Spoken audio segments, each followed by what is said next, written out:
What is up, guys? I'm Josh Mason from the Detox Dudes. In this video, we're going to be talking about coffee enemas, one of my favorite healing modalities. If you don't know me, I went through a massive health struggle for about 3.5 years, almost died, drank ayahuasca in the jungle for 7 months, did all kinds of different therapies, and detoxification is what ultimately changed my life and restored my health and my harmony in my body. Stay until the very end of this video because I'm going to be doing a different recipe, which is coffee enema on steroids, way more badass than any other coffee enema you've seen on YouTube.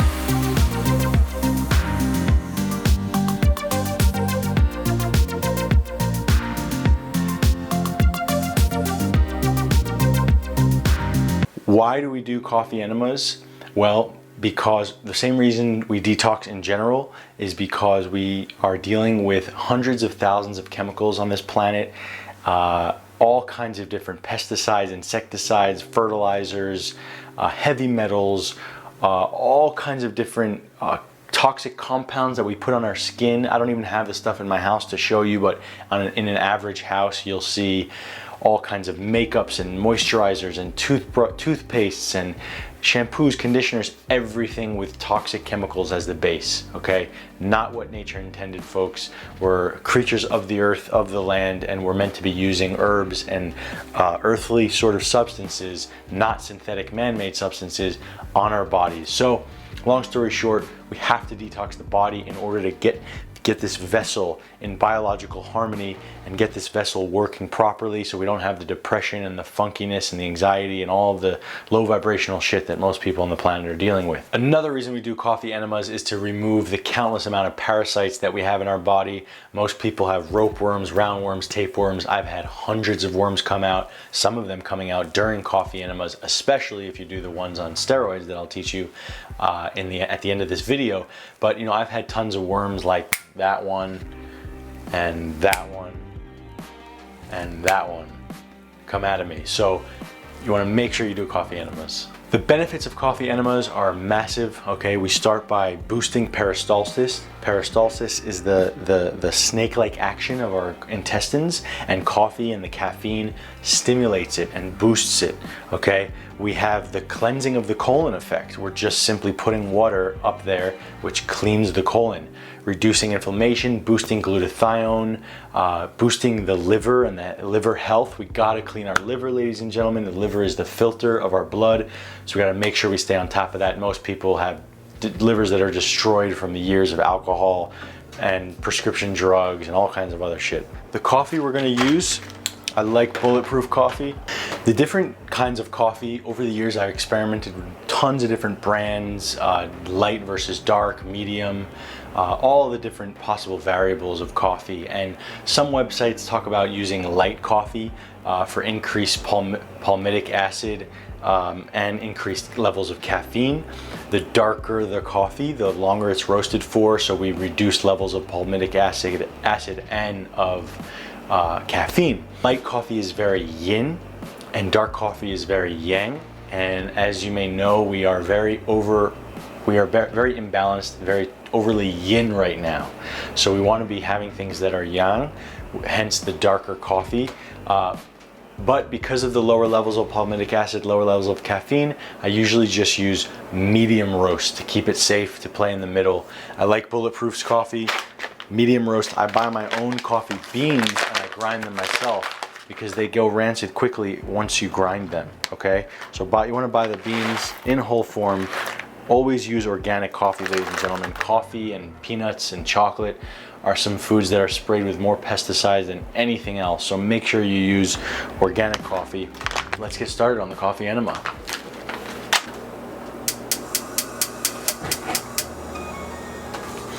Alrighty, so I'm using some distilled water. I always use distilled water. I home distill my water with an Aqua Nui distiller. I'll post a link into the info description. It's the best distiller in town. I always use distilled water. You could use clean spring water, you can use RO water. My favorite for coffee enemas is distilled water. We're putting this up our bum, make sure it's clean. Don't use tap water, okay? So we're boiling about, I always guesstimate it. It's you know what? Just for the sake of this audience, why don't I tell you exactly how much water it is? I never usually do that. just about under a cup of water, okay? For that initial water that we're gonna be boiling. This is a coffee scooper.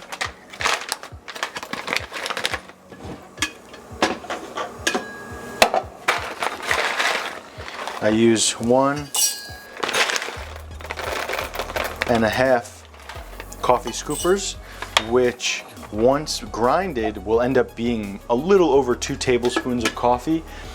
If it's your first time doing an enema, use about a teaspoon just to test the waters, see how the caffeine affects you internally, rectally. If you've done it before, 2 tablespoons, that's the magical number. 2 tablespoons once it's grounded.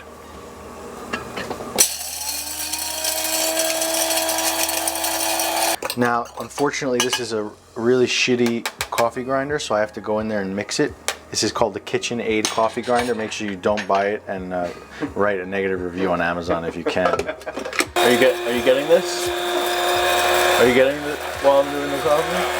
Oh yeah. We're gonna put the coffee in. All right, so that's how much coffee I got. And as soon as the water boils, we put it to the lowest simmer. Okay, as soon as it starts boiling, we put it to the lowest simmer, and then we throw all of our coffee in. I'm never exact with doses, but I'll just show you guys now. You know, this ends up being, that's 1 tablespoon, 2 tablespoons. See, magic. Okay, and mix it up. And we're gonna let it cook for 12 minutes, okay? The cooking brings out all of the constituents, all of the healthy minerals and all of the healthy constituents in coffee that help us with our health and help boost the liver detoxification. The cooking basically brings it all out to the surface to be easily digestible by the body. Alrighty, we cooked this bad boy up for 12 minutes. Next, we're gonna be adding some more water, okay? It's still cooking on low. Just finished 12 minutes. We're gonna be adding some more water, approximately another cup of water. There's pros and cons, okay? When you use more water, you're going to have a tougher time retaining all of the solution. And we want to hold the coffee in our intestines for as long as possible, 12 to 20 minutes, because we get more nutrients, we stimulate our peristalsis more, we remove more toxins. It's just overall, the objective is not to put water in and let it come out right away. Though if it's your first time cleansing, that's probably what will happen for you. As you get deeper into cleansing and as your colon is cleaner and more able to tolerate cleansing, you'll be able to hold the water in for 20 minutes at a time with some little tricks that I'm going to teach you about. So with more water than that, you'll generally have a really tough time retaining it. With less water, you could, for instance, you could just put another half a cup of water in afterwards, and that's 1.5 cups of water. And you know, chances are that'll make it way easier to retain it. Sometimes if you use too little water, then you're not actually getting the full cleansing effect, and you'll actually just retain all of the solution and not even go to the bathroom. So it's a little juggling act. You gotta experiment for yourself.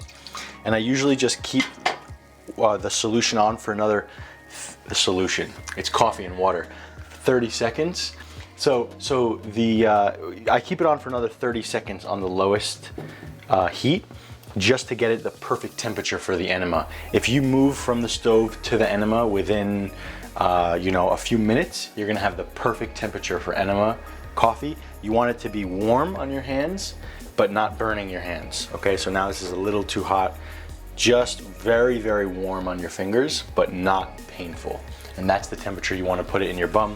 There was one time where I completely burned my inside of my rectum by just doing a coffee enema right away when it was way too hot and having no regard for my well-being of my intestines. So don't do that. But you also don't want it to be cold, because then you don't get, you'll feel it doesn't stimulate you and doesn't warm your insides, and it doesn't even do the same thing for your peristalsis the way it does when it's warm. Into the bathroom where the magic happens. Okay, so fun facts. This is probably the worst way to do a coffee enema, in a silicone enema bag. I really don't use coffee that's super hot, and I never let the coffee sit in here for too long. So it's not a big deal, okay? Don't get the toxic ones from India. The ones from Australia are a little better. It's like Aussie Health Company. I'll post a link for one. But one step better than this is to use a stainless steel or glass bucket. And then one step even better than that is to get something called the implant-o-rama. I'll post links for all of these things for you. This is the most simple, fast way of doing it. Whatever, you know, again, I don't let the coffee sit in there for too long, so it's not a huge deal. Also, you want to get a black towel because you're going to have some black subject matter coming out of your behind at some points, especially if you're a rookie. At this point in my journey, I could do it on a polished marble floor, and that floor where you'd be able to eat off of it afterwards. Right? So I don't coconut oil. Lube it up. Lube up the tip. Okay. Okay. These new enema bags have some sort of feature where anytime there's coffee grinds in the bag, it gets stuck in the tip. Old enema bags did not have that as the case. So using this 12-minute coffee technique that I just taught you, you're actually going to need a nut milk bag or something to catch all of the coffee grains. Look, I just talked about doing a marble floor and I just ruined my carpeting. So this catches all the coffee grinds. All right. The coffee is nice and steamy. You see it's the perfect temperature. Now what we're going to do, okay? Okay, we're going to lock that up. I'm going to show you how we do a coffee enema. So, right now there's no solution coming out, okay? What you would do is you would input this in your rectum, okay? Ideally you would have your feet up on the tub or on the wall, and at times when it's in, you're going to want to lift your body up to bring the coffee as deeply as possible.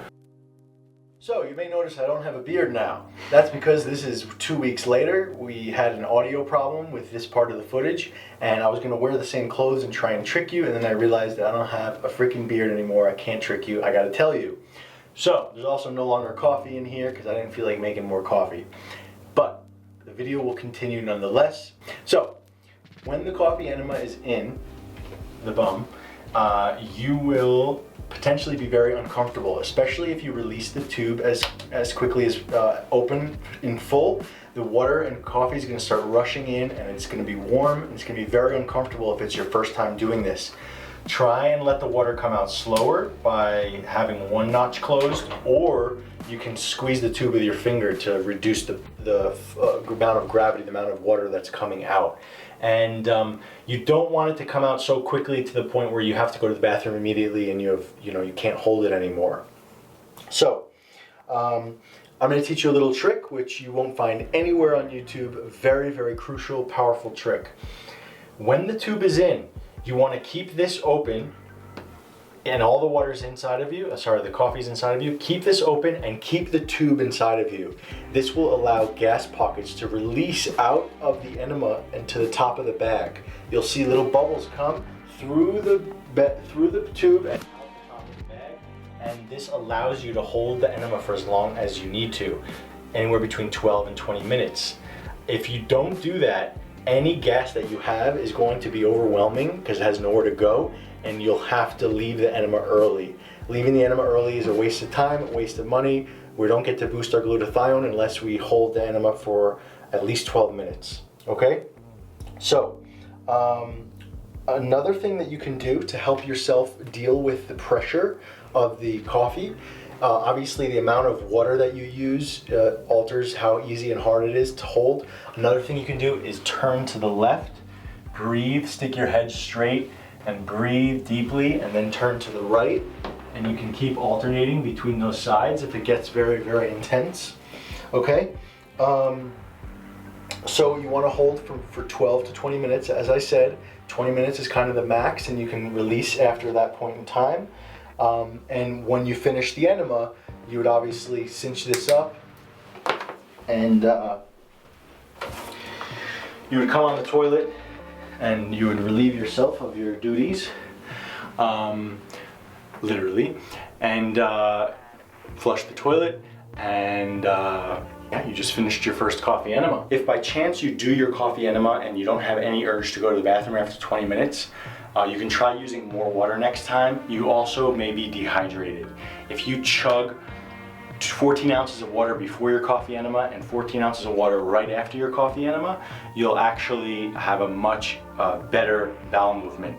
And if you ever do your coffee enema and you're stuck and nothing's coming out, or it just feels like you absorbed it all, try chugging a bunch of water, maybe even use some trace minerals, and that should instigate the bowel movement. So anyway, that's a coffee enema. What my suggestion is to do maybe 2 or 3 a week. If you're very, very sick, I wouldn't do more than 2 a week. If you're really feeling good and vibrant and you don't feel drained, you could do 1 a day. I have seen people do 1 a day for long stretches of time. I'm not a huge fan of doing 1 a day. I think that's too much on the body, and it causes electrolyte imbalance and purges the liver too much. The best times to do it are going to be in the morning on an empty stomach or at night in order to decompress. Not too late, otherwise you'll have trouble sleeping. Very good to do if you have the flu, or if you have the cold, or if you're about to get sick. If you're in a funk, like my Colin, the camera guy, he's been all moody for the past 5 days, so he should probably be doing one of these right when he gets home. A lot of people have concerns with the caffeine content and they don't like doing coffee enemas because they're super sensitive to coffee. I hate coffee. I haven't had a cup of coffee aside from I've had probably 5 decaf coffees in the past 4 years. Can't remember the last coffee I had that wasn't decaf because it makes me jittery, hyper, hate the way it feels. And I've done tons of coffee enemas with 2 full tablespoons of coffee over the past few years. That coffee affects us very differently rectally than it does orally. I don't understand the science. There's something about the way the caffeine is processed through the stomach and the intestines versus through the rectum, but it does not cause the jittery, hyper, heart palpitations. It'll give you a slight buzz, and to give you perspective on this, if I eat chocolate after 6 p.m., I have no chance of falling asleep before midnight or 1 a.m. I just never have chocolate that late because every time I have, it's ruined my night. And I can do a coffee enema at 10 p.m. and fall asleep at 11:15. I can do a coffee enema at 8 p.m. and fall asleep at 10. So if I had a cup of coffee at 8 p.m., I'd be up straight through the night, no question. So and start slow. Start with 1 teaspoon if need be. Bonus addition here. This is my favorite way of boosting coffee enemas, literally coffee enemas on steroids. More minerals, more nutrients, more detox effect, stronger parasite killing effect, and they're intense, right? So start with the basic coffee enemas with just coffee and distilled water. Work your way up to being able to handle something like this. But here's the recipe, okay? So my favorite ingredients that I throw into the mix, because of the electrolyte issue that I find with coffee enemas, when I add salt and trace minerals to my coffee enemas, it makes it so much better. There's no sort of hangover feeling afterwards. There's no sort of weird dizzy feeling like I used to get from coffee enemas. I just put about 15 drops of this. I use a few pinches of Icelandic sea salt.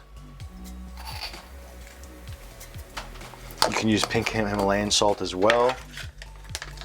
Next, I use half a teaspoon of L-theanine. Okay, I'll post links to all this stuff, guys. And L-theanine is a calming amino acid that's found in green tea, especially if you're sensitive to caffeine. L-theanine up the bum is going to be a great relaxation boost and a balancing effect of the caffeine. I always love taking things in balance. So if something is really strong detoxifier, I love adding minerals. If something has caffeine, I love adding theanine or glycine. Okay, next we're going to be using MSM powder, which is sulfur. Sulfur is crucial for detox. And we're going to be using a whole teaspoon of this. You got to work your way up to being able to handle that.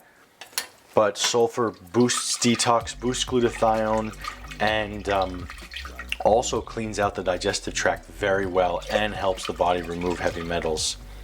Okay, sometimes I throw a little turmeric into the mix. You know, inflammation is something we always want to combat in the body. So turmeric is one of my favorite herbs. Got to put a whole tincture full in there. And then 3 to 6 drops of iodine. Okay, Global Healing Center Detoxidine. That is very strong against parasites, ladies and gentlemen. Also great for the thyroid, also great for removing allergens from the body. So you don't want to play around with these ingredients. You don't want to play around, you know, you want to make sure you're able to handle it and have built your way up to that level of detox.